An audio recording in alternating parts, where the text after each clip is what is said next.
When I was younger, I believed that the people I cared about would always show up for me. I believed promises were unbreakable, and loyalty was a straight path, not a winding road. But the truth is, life teaches you differently, and it teaches you quietly, through disappointments, through the moments you sit alone and ask, why? I remember a young friend who once promised to walk with me to the monastery's old garden every morning. For the first week, he came with excitement. By the second week, he arrived late. By the third, he didn't come at all. At first, I felt bothered, not because he stopped showing up, but because I built expectations on his presence. And that is the first lesson disappointment will teach you. People's actions are reflections of their path, not your worth. Disappointment often feels personal, but most of the time, it has nothing to do with you. People forget, people get distracted, people change, and sometimes they simply do not value what you value. Expecting them to behave according to your script only leads to suffering. That is the second lesson. Attachment to expectations is the root of unnecessary pain.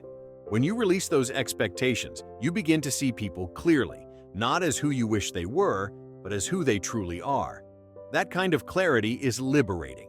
You stop pushing, stop forcing, stop begging for loyalty or consistency. You let people be, and in doing so, you reclaim your peace. But disappointment also teaches a gentler lesson. You discover the strength and depth of your own heart. When people step back, you step inward. You begin to ask yourself questions. Why did this hurt me? What am I clinging to? What story am I telling myself about this situation? In the silence of that reflection, something powerful happens. You grow. You learn to choose yourself without guilt. You learn to honor your feelings without resentment. And you learn that solitude is not a punishment. It is a space for rebuilding.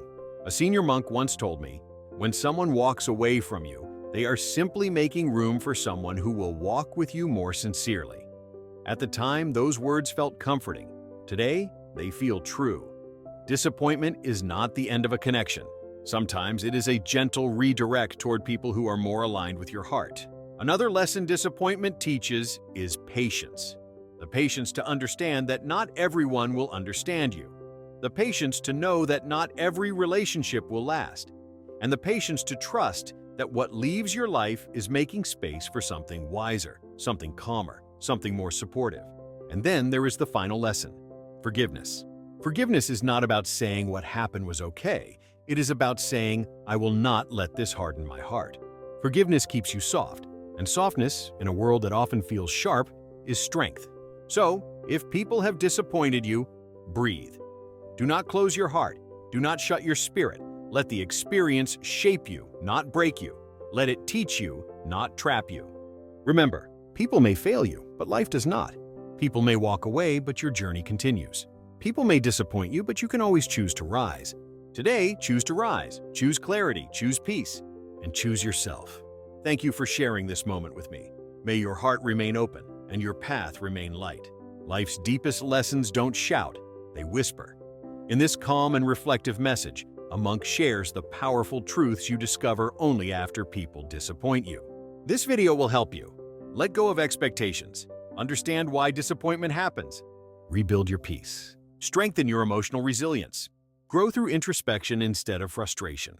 If you've ever felt let down by someone, this is your reminder that you are not alone and you are not defined by other people's actions.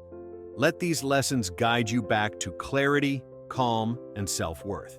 If this message brought you peace, please like the video, subscribe, and share it with someone who needs this today. Comment below, I choose peace, so we can meditate on it together.